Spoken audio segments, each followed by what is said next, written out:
Assalamualaikum warahmatullahi wabarakatuh. Sahabat cerdas, berjumpa kembali di channel kami. Kali ini kita akan membahas soal latihan UM/UGM tahun 2021 ya, bidang studi biologi. Kita mulai nomor 56. Pengukuran laju pertumbuhan bakteri dilakukan dengan membuat kurva pertumbuhan. Kurva pertumbuhan ialah suatu informasi mengenai fase hidup bakteri. Fase pertumbuhan bakteri yang ditandai dengan kondisi bakteri sedang adaptasi terhadap lingkungan baru disebut fase apa? Kita lihat ya, sahabat cerdas, fase pertumbuhan pada bakteri. Nah, ini adalah gambar fase pertumbuhan bakteri. Yang pertama adalah fase lag, ini adalah fase adaptasi. Yang kedua adalah fase naik eksponensial disebut fase log, fase stabil atau stasioner, dan fase kematian atau deklinasi. Oke ya, jadi fase adaptasi disebut sebagai fase lag, jawabannya adalah D. Kita lanjutkan nomor 57. Pituitari posterior merupakan salah satu kelenjar endokrin yang dimiliki vertebrata. Tumor pada kelenjar endokrin tersebut menyebabkan overekspresi produksi hormon apa? Jadi sahabat cerdas, hipofisis atau pituitari itu ada bagian depan, anterior, tengah, intermediate, dan belakang namanya posterior. Nah, di bagian posterior itu ada dua hormon. Yang pertama ada oksitosin, ini merangsang kontraksi uterus saat melahirkan, dan ADH. ADH ini berfungsi untuk reabsorpsi air yang ada di dalam tubulus ginjal. Nah, berarti kalau ada gangguan di posterior, maka yang terganggu adalah oksitosin nomor 57E. Kalau kortisol ini diproduksi oleh kelenjar korteks adrenal. Kalsitonin ini dihasilkan oleh kelenjar tiroid, kelenjar gondok. Prolaktin ini dihasilkan oleh kelenjar hipofisis atau pituitari anterior. Aldosteron ini dihasilkan oleh kelenjar korteks adrenal. Begitu sahabat cerdas, nomor 57E. Kita lanjutkan ke nomor 58. Di bawah ini merupakan dua sel tulang yang terspesialisasi untuk pembentukan dan penyerapan kembali tulang. Aktivitas penyerapan kembali resorption sering terjadi pada, jadi sahabat cerdas, ini adalah resorption, berarti penyerapan kembali tulang, dan ini formasi, ini pembentukan tulang. Dua hal ini berbeda ya. Resorption tulang ini terjadi pada saat kebutuhan ya kalsium di darah itu tinggi, sehingga tulang itu akan mengalami penurunan pemadatan tulang. Nah, sementara formation ini tulang itu akan semakin memadat. Contohnya pada saat pertumbuhan.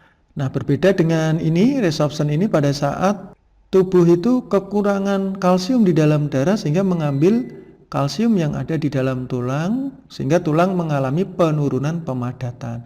Biasanya terjadi saat wanita itu mengalami penurunan estrogen, yaitu pada saat menopause ya.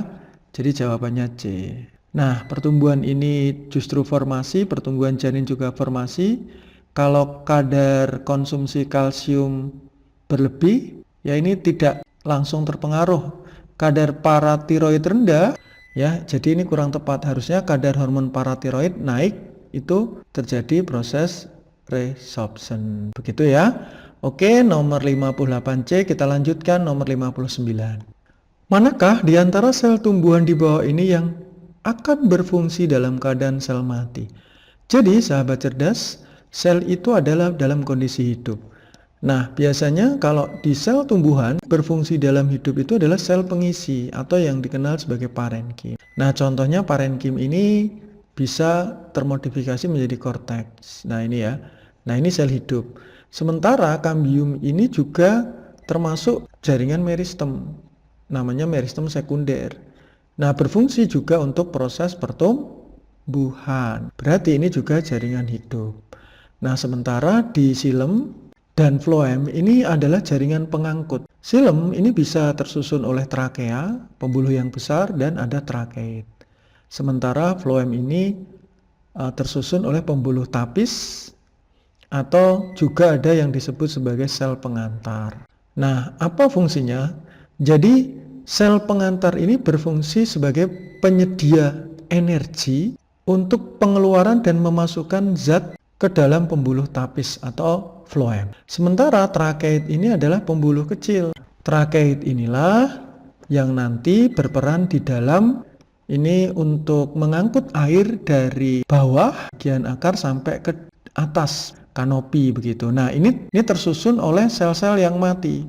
Oke ya, sahabat cerdas, nomor 59B, kita lanjut ke nomor 60. Suatu populasi yang berada dalam kesetimbangan Hardy-Weinberg memiliki dua alel untuk suatu lokus A besar dan A kecil. Jika frekuensi A besar 0,7, berapa frekuensi individu heterozigot pada populasi tersebut? Jadi, sahabat cerdas, frekuensi gen itu A besar plus A kecil sama dengan 1. Berarti kalau A besar 0,7 ya, maka kita tulis 0,7 ditambah A kecil sama dengan 1. Maka A kecil sama dengan 1 dikurangi 0,7 yaitu 0,3. Sementara yang ditanya adalah frekuensi gen heterozigot. Nah, heterozigot itu rumusnya 2 A besar A kecil. Maka 2 kali 0,7 kali 0,3 ya sama dengan 0,42 ya. B, sahabat cerdas, nomor 60. Kita lanjutkan nomor 61. Tumbuhan mengambil nitrogen di lingkungan dalam bentuk senyawa apa? Jadi sahabat cerdas, nitrogen yang ada di atmosfer atau udara ini akan diikat, difiksasi menjadi NH3 atau amonia. Nanti akan diubah menjadi nitrit, NO2, dan akan diubah menjadi nitrat atau NO3. Nah, ini nitrat ini bisa kembali ke nitrogen bebas dengan proses denitrifikasi. Sekaligus nitrat ini bisa diserap oleh tumbuhan menjadi protein, nanti ada proses asimilasi. Artinya, tumbuhan ini mengambil nitrogen itu dalam bentuk senyawa nitrat atau ion nitrat. Oke ya. Jadi nomor 61E, kita lanjutkan ke nomor 62. Halter merupakan sayap belakang yang mengalami reduksi atau modifikasi pada kelompok serangga apa? Jadi sahabat cerdas, serangga itu ada kepala, dada, dan perut, umumnya memiliki sayap. Nah, kecuali pada serangga tertentu, sayap belakang ini mereduksi mengecil yang disebut halter. Nah, contohnya pada kelompok Diptera. Di itu 2, Ptera sayap. Contohnya seperti lalat dan nyamuk. Berarti yang memiliki halter itu adalah Diptera. Hemiptera contohnya kepi ya, atau walang sangit. Isoptera ini contohnya yang sayapnya sama itu rayap. Heteroptera sama dengan Hemiptera ya, salah satu kelompok dari Hemiptera. Kemudian Coleoptera itu sayapnya seperti perisai keras, contohnya kumbang. Oke ya, berarti 62D. Kita lanjut nomor 63. Jika asam organik terakumulasi di dalam sel tanaman dengan kuantitas yang mencukupi untuk mempengaruhi pH sel secara signifikan, maka asam tersebut kemungkinan akan disimpan di dalam apa? Jadi sahabat cerdas, contohnya asam organik ya, itu seperti asam sitrat, kemudian asam oksalat, kemudian asam format, atau juga bisa asam asetat. Nah, asam-asam ini akan tersimpan di dalam vakuola. Nah, vakuola inilah yang berfungsi menjaga homeostasis atau keseimbangan cairan, salah satunya adalah mengatur pH. Jadi jawabannya adalah B. Kalau sitosol ini adalah bagian cairan sel, nukleus ini pengendali aktivitas sel, kemudian mitokondria untuk respirasi, kloroplas ini untuk fotosintesis yaitu menghasilkan glukosa. Begitu ya sahabat cerdas. Vakuola itu isinya banyak ya. Ada mata gepia. Nah, contohnya ada minyak, aleuron, tepung, tanin, zat penyama, alkaloid, gas, enzim, pigmen, ion atau mineral sama air. Oke ya, nomor 63B. Kita lanjutkan ke nomor 64. Ketika seorang yang alergi serbuk sari terpapar dengan serbuk sari, matanya akan berair dan timbul bintik-bintik merah di permukaan kulit. Peristiwa ini terjadi akibat pelepasan apa? Jadi reaksi alergi ini biasanya karena sel darah putih melepas zat histamin. Nah, jadi histamin ini dihasilkan oleh namanya sel mast, ya. Nah, ini bagian dari sel imunitas atau kekebalan tubuh karena reaksi alergi. Jadi jawabannya adalah C. Antigen ini salah ya. Antigen itu justru zat asing yang dikenali oleh tubuh. Platelet ini merupakan bagian daripada trombosit. Nah, padahal dia tidak dilawan oleh trombosit melainkan jenis leukosit. Hormon bukan berfungsi untuk imunitas ya, tapi hormain atau yang mengatur metabolisme. Eksokrin ini menghasilkan enzim ya. Mukosa ini lendir. Oke ya, nomor 64 jawabannya C. Kita lanjut ke nomor 65. Energi foton dari cahaya matahari akan mengeksitasi elektron pada molekul klorofil. Kehilangan elektron ini akan segera digantikan oleh, ini ada fotosistem 1 dan fotosistem 2. Ini 700 nanomikro cahaya yang diterima, ini 680 nanomikro. Ini ada cahaya yang masuk ke dalam fotosistem ini sehingga akan keluar elektron. Nah, ini keluar. Nah, fotosistem 1 ini diisi oleh fotosistem 2.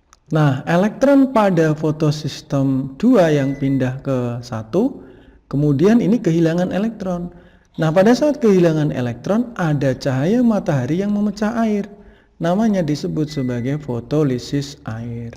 Nah, pemecahan air ini H2O pecah itu menjadi 2H plus setengah O2 plus 2 elektron. Nah, elektron ini masuk ke sini. Sehingga kekosongan pada fotosistem 2 karena elektron tereksitasi digantikan oleh elektron dari proses pemecahan molekul air. Jadi jawabannya adalah A ya. Oke ya, sahabat cerdas, ini penguraian ATP tidak. Ini juga tidak ya. Oke, nomor 65A. Kita lanjut nomor 66. Perhatikan gambar berikut. Pada gambar di atas rantai bertanda bintang adalah, nah kita lihat gambar DNA berikut ya. Nah, ini adalah gambar dari DNA. Jadi DNA itu punya parental di sini ya, induk DNA. Nah, bagian atas ini yang dikenal sebagai leading strand. Sementara yang bawah ini yang dikenal sebagai lagging strand. Nah, potongan-potongan di bagian sini ini dikenal sebagai Okazaki fragment. Jadi, kalau tanda bintangnya di sini ini adalah bagian yang disebut sebagai fragmen Okazaki ya. Begitu sahabat cerdas, nomor 66B. Kita lanjutkan ke nomor 67. Perhatikan ciri-ciri organisme di sepanjang sungai berikut ini. 1. Sporgonium melekat pada gametofit. 2. Bertubuh kecil pipih berwarna hijau. Melekat di atas tanah dengan rizoid, tidak memiliki akar, batang, dan daun sejati. Organisme dengan ciri di atas dapat digolongkan ke dalam apa? Jadi sahabat cerdas, dalam klasifikasi 5 kingdom kan ada plant ani, promofungi ya. Jadi yang pertama ada tumbuhan, hewan, protista, monera, dan fungi. Fungi itu bukan organisme autotrof karena di sini berwarna hijau, berarti dia bisa fotosintesis. Nah, yang kelompok utama bisa fotosintesis adalah plante maupun protista yang menyerupai tumbuhan ya. Contohnya ganggang, di sini plantenya lumut, jadi jamur tidak ya.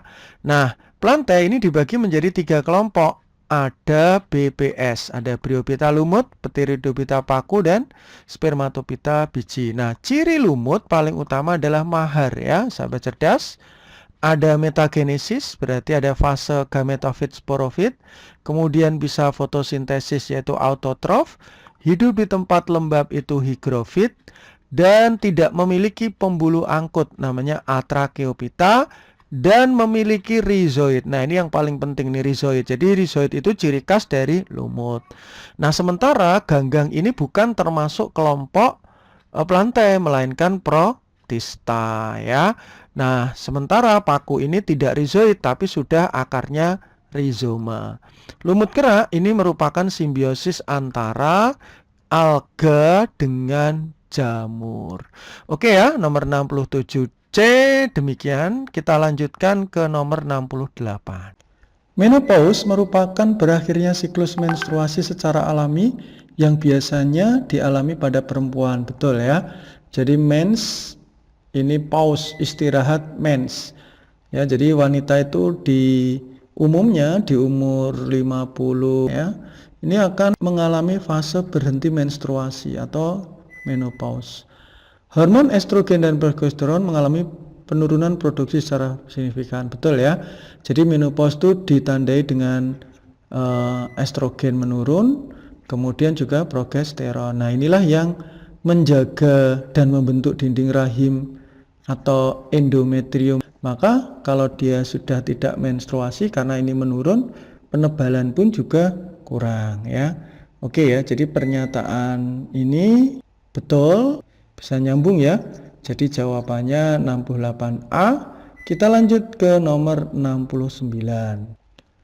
Pemberian luka pada kulit kayu tanaman tidak menyebabkan tanaman menjadi mati, betul ya. Jadi di lapisan tanaman itu ada epidermis. Nah, nanti di sini ada cambium gabus yang namanya velogen. Nah, velogen ini salah satu fungsinya adalah untuk penyembuhan luka. Nah, dia akan mengeluarkan hormon asam traumalin untuk menutup luka kembali, berarti menggantikan daripada epidermis sehingga tanaman tidak akan mati. Benar. Kulit kayu tidak mengandung floem sehingga proses pengangkutan hasil fotosintesis masih tetap berlangsung, salah ya. Jadi kulit kayu itu nanti ada bagian floemnya. Karena kayu itu ada bagian silemnya. Nah, kita lihat gambarnya ya, sahabat cerdas. Di sini ada bagian kulit box. Ini salah satunya adalah bagian floem. Jadi kulit kayu itu tetap mengandung floem ya. Jadi pernyataan pertama benar, kedua salah, C. Kita lanjutkan nomor 70. Plasmodesmata pada sel hewan berfungsi sebagai proses transport zat antar sel hewan. Jadi sahabat cerdas, plasmodesmata ini adalah celah atau noktah yang terdapat pada dinding sel tumbuhan yang berfungsi sebagai alat komunikasi antar sel. Jadi ini salah ya. Plasmodesma memiliki lubang, betul, memudahkan transport zat hewan, salah. Berarti jawabannya 70E. Kita lanjutkan nomor 71. Sindrom Cray-Duket merupakan penyakit genetik yang disebabkan karena penambahan satu autosom trisomi pada kromosom kelima. Jadi sahabat cerdas, ya, sindrom Cray-Duket ini adalah sindrom tangisan seperti suara kucing. Nah, kelainannya bukan di jumlah kromosom, tapi kerusakan struktur kromosom kelima, yaitu adalah delesi. Jadi kromosomnya patah. Nah, kita lihat gambarnya ya. Nah, di sini ada kelainan di struktur kromosom kelima, yaitu mengalami delesi. Kemudian kita lanjutkan. Penyakit ini menyebabkan kelainan fisik seperti mikrosefali dan mengeluarkan suara tangisan seperti kucing. Namanya Cray-Duket, tangisannya kucing, betul. Nah, berikut simptom dari sindrom Cray-Duket. Sindrom Cray-Duket itu kepalanya kecil atau dikenal mikrosefali, kemudian juga mengalami sindaktili, jari berselaput, atau kadang-kadang juga mengalami bibir sumbing. Begitu ya, sahabat cerdas. Jadi jawabannya pernyataan pertama salah, kedua benar, 71D. Kita lanjutkan nomor 72. Pernyataan yang tepat mengenai mekanisme kontraksi otot adalah, jadi otot itu punya benang, namanya myofibril ya, yaitu ada aktin dan myosin. Nah, pada saat aktin ini yang tipis, kemudian di sini ada myosin yang tebal. Nah, maka di sini kepalanya myosin ini akan berikatan dengan aktin sehingga terjadi pengerutan otot yang disebut sebagai kontraksi. Jadi saat kontraksi ada ikatan antara myosin dengan aktin. Jadi kepala myosin berikatan dengan aktin. Nah, saat itu butuh ion yang disebut kalsium dan ATP sebagai sumber energi. Maka aktin myosin menjadi aktinomyosin. Nah, pada saat kalsium itu masuk, di situ diikat oleh zat yang disebut sebagai troponin. Jadi nomor 1 benar. Ion kalsium memiliki afinitas dengan tropomyosin, salah ya. Nah, troponin menyebabkan pembukaan sisi aktif aktin, salah. Yang menyebabkan adalah tropomyosin ya.